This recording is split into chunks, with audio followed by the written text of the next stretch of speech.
आदिदेवोऽसि देवानाम्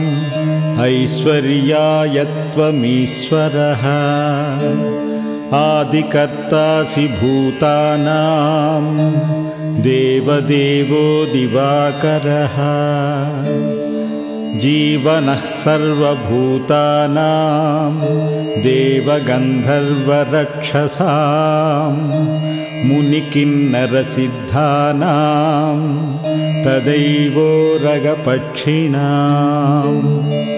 त्वब्रह्मत्वं ब्रह्मदेवत्वं विष्णुत्वं प्रजापतिः वायुरिन्द्रश्च सोमश्च विवस्वान् वरुणस्तथा त्वं कालसृष्टिकर्ता च हर्तभर्ता धाप्रभुः सरितः सागरशैला विद्युदिन्द्रधनुषि च प्रलयप्रभवश्चैव वक्त्यावक्तः सनातन ईश्वरात् परतो विद्या विद्याय परतः शिव शिवतर्पतो देवत्वमेव परमेश्वर सर्वतः पाणिपादान्तः सर्वतोक्षिशिरोमुख सहस्रांशु सहस्रास्य सहस्रचरणेक्षण भूतादिर्भूर्भुवस्वश्च महसत्यं तपोजनः प्रदीप्तं दीपनं दिव्यं सर्वलोकप्रकाशकं दुर्निरीक्षं सुरेन्द्राणां यद्रूपं तस्य ते नमः सुरसिद्धगणैर्भुष्टं भृग्वित्रिपुलहादिभिः स्तुतं परमव्यक्तं यद्रूपं तस्य ते नमः वेद्यं वेदविदां नित्यं सर्वज्ञानसमन्वितं सर्वदेवादिदेवस्य यद्रूपं तस्य ते नमः विश्वकृद्विश्वभूतं च वैश्वानरसुरार्चितं विश्वस्थितमुच्यन्त्यं च यद्रूपं तस्य ते नमः परं यज्ञात् परं वेद परं लोकात् परं दिवः परमात्मेत्यभिख्यातं यद्रूपं तस्य ते नमः अविज्ञेयमनालक्ष्य मध्यानगतमव्ययम् अनाधिनिधनं चैव यद्रूपं तस्य ते नमः नमो नमः कारणकारणाय नमो नमः पापविमोचनाय नमो नमस्ते दितिजरार्धनाय नमो नमो रोगविमोचनाय नमो नमः सर्ववरप्रदाय नमो नमः सर्वसुखप्रदाय नमो नमः सर्वधनप्रदाय नमो नमः सर्वमतिप्रदाय आदिदेवोऽसि देवानाम् ऐश्वर्याय त्वमीश्वरः आदिकर्तासि भूतानां देवदेवो दिवाकरः जीवनः सर्वभूतानां देवगन्धर्वरक्षसां मुनिकिन्नरसिद्धानां तदैवोरगपक्षिणाम् त्वब्रह्मत्वं ब्रह्मदेवत्वं विष्णुत्वं प्रजापतिः वायुरिन्द्रश्च सोमश्च विवस्वान् वरुणस्तथा त्वं कालसृष्टिकर्ता च हर्तभर्ता धाप्रभुः सरितः सागरशैला विद्युदिन्द्रधनुषि च प्रलयप्रभवश्चैव वक्त्या वक्तः सनातन ईश्वरात् परतो विद्या विद्याया परतः शिव शिवतर्पतो देवत्वमेव परमेश्वर सर्वतः पाणिपादान्तः सर्वतोक्षिशिरोमुख सहस्रांशु सहस्रास्य सहस्रचरणेक्षण भूतादिर्भूर्भुवस्वश्च महसत्यं तपोजनः प्रदीप्तं दीपनं दिव्यं सर्वलोकप्रकाशकं दुर्निरीक्षं सुरेन्द्राणां यद्रूपं तस्य ते नमः सुरसिद्धगणैर्भुष्टं भृग्वित्रिपुलहादिभिः स्तुतं परमव्यक्तं यद्रूपं तस्य ते नमः वेद्यं वेदविदां नित्यं सर्वज्ञानसमन्वितं सर्वदेवादिदेवस्य यद्रूपं तस्य ते नमः विश्वकृद्विश्वभूतं च वैश्वानरसुरार्चितं विश्वस्थितमुच्यन्त्यं च यद्रूपं तस्य ते नमः परं यज्ञात् परं वेद परं लोकात् परं दिवः परमात्मेत्यभिख्यातं यद्रूपं तस्य ते नमः अविज्ञेयमनालक्ष्य मज्जानगतमव्ययम् अनाधिनिधनं चैव यद्रूपं तस्य ते नमः नमो नमः कारणकारणाय नमो नमः पापविमोचनाय नमो नमस्ते दितिजरार्धनाय नमो नमो रोगविमोचनाय नमो नमः सर्ववरप्रदाय नमो नमः सर्वसुखप्रदाय नमो नमः सर्वधनप्रदाय नमो नमः सर्वमतिप्रदाय आदिदेवोऽसि देवानाम् ऐश्वर्याय त्वमीश्वरः आदिकर्तासि भूतानां देवदेवो दिवाकरः जीवनः सर्वभूतानां देवगन्धर्वरक्षसां मुनिकिन्नरसिद्धानां तदैवोरगपक्षिणाम् त्वब्रह्मत्वं ब्रह्मदेवत्वं विष्णुत्वं प्रजापतिः वायुरिन्द्रश्च सोमश्च विवस्वान् वरुणस्तथा त्वं कालसृष्टिकर्ता च हर्तभर्ता प्रभुः सरितः सागरशैला विद्युदिन्द्रधनुषि च प्रलयप्रभवश्चैव वक्त्या वक्तः सनातन ईश्वरात् परतो विद्या विद्याया परतः शिव शिवतर्पतो देवत्वमेव परमेश्वर सर्वतः पाणिपादान्तः सर्वतोक्षिशिरोमुख सहस्रांशु सहस्रास्य सहस्रचरणेक्षण भूतादिर्भूर्भुवस्वश्च महसत्यं तपोजनः प्रदीप्तं दीपनं दिव्यं सर्वलोकप्रकाशकं दुर्निरीक्षं सुरेन्द्राणां यद्रूपं तस्य ते नमः सुरसिद्धगणैर्भुष्टं भृग्वित्रिपुलहादिभिः स्तुतं परमव्यक्तं यद्रूपं तस्य ते नमः वेद्यं वेदविदां नित्यं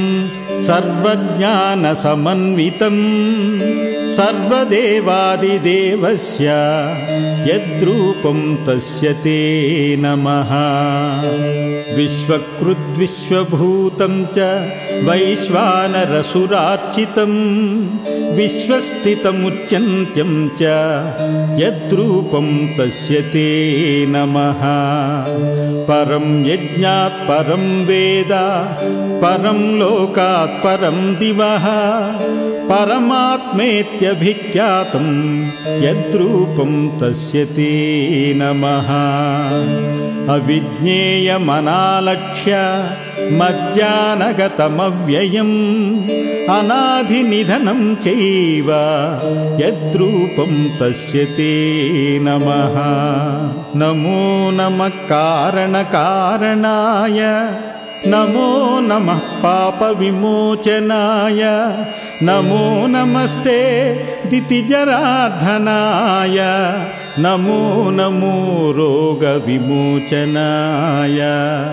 नमो नमः सर्ववरप्रदाय नमो नमः सर्वसुखप्रदाय नमो नमः सर्वधनप्रदाय नमो नमः सर्वमतिप्रदाय। आदिदेवोऽसि देवानाम् ऐश्वर्याय त्वमीश्वरः आदिकर्तासि भूतानां देवदेवो दिवाकरः जीवनः सर्वभूतानां देवगन्धर्वरक्षसां मुनिकिन्नरसिद्धानां तदैवोरगपक्षिणाम् त्वब्रह्मत्वं ब्रह्मदेवत्वं विष्णुत्वं प्रजापतिः वायुरिन्द्रश्च सोमश्च विवस्वान् वरुणस्तथा त्वं कालसृष्टिकर्ता च हर्तभर्ता प्रभुः सरितः सागरशैला विद्युदिन्द्रधनुषि च प्रलयप्रभवश्चैव वक्त्यावक्तः सनातना ईश्वरात् परतो विद्या विद्याया परतः शिव शिवतर्पतो देवत्वमेव परमेश्वर सर्वतः पाणिपादान्तः सर्वतोक्षिशिरोमुख सहस्रांशु सहस्रास्य सहस्रचरणेक्षणा भूतादिर्भूर्भुवस्वश्च महसत्यं तपोजनः प्रदीप्तं दीपनं दिव्यं सर्वलोकप्रकाशकं दुर्निरीक्षं सुरेन्द्राणां यद्रूपं तस्य ते नमः। सुरसिद्धगणैर्भुष्टं भृग्वित्रिपुलहादिभिः स्तुतं परमव्यक्तं यद्रूपं तस्य ते नमः। वेद्यं वेदविदां नित्यं सर्वज्ञानसमन्वितं सर्वदेवादिदेवस्य यद्रूपं तस्य ते नमः। विश्वकृद्विश्वभूतं च वैश्वानरसुरार्चितं विश्वस्थितमुच्यन्त्यं च यद्रूपं तस्य ते नमः। परं यज्ञात् परं वेद परं लोकात् परं दिवः परमात्मेत्यभिख्यातं यद्रूपं तस्य ते नमः। अविज्ञेयमनालक्ष्य मज्जानगतमव्ययम् अनाधिनिधनं चैव यद्रूपं तस्य ते नमः। नमो नमः कारणकारणाय नमो नमः पापविमोचनाय नमो नमस्ते दितिजरार्धनाय नमो नमो रोगविमोचनाय नमो नमः सर्ववरप्रदाय नमो नमः सर्वसुखप्रदाय नमो नमः सर्वधनप्रदाय नमो नमः सर्वमतिप्रदाय आदिदेवोऽसि देवानाम् ऐश्वर्याय त्वमीश्वरः आदिकर्तासि भूतानां देवदेवो दिवाकरः जीवनः सर्वभूतानां देवगन्धर्वरक्षसां मुनिकिन्नरसिद्धानां तदैवोरगपक्षिणाम् त्वब्रह्मत्वं ब्रह्मदेवत्वं विष्णुत्वं प्रजापतिः वायुरिन्द्रश्च सोमश्च विवस्वान् वरुणस्तथा त्वं कालसृष्टिकर्ता च हर्तभर्ता प्रभुः सरितः सागरशैला विद्युदिन्द्रधनुषि च प्रलयप्रभवश्चैव वक्त्यावक्तः सनातना ईश्वरात् परतो विद्या विद्याया परतः शिव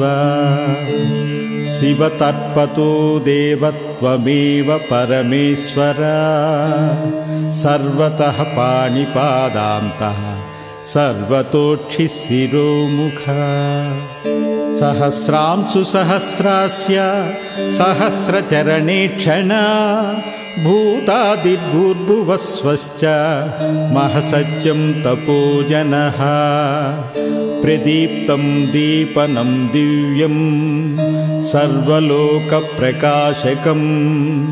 दुर्निरीक्षं सुरेन्द्राणां यद्रूपं तस्य ते नमः सुरसिद्धगणैर्भुष्टं भृग्वित्रिपुलहादिभिः स्तुतं परमव्यक्तं यद्रूपं तस्य ते नमः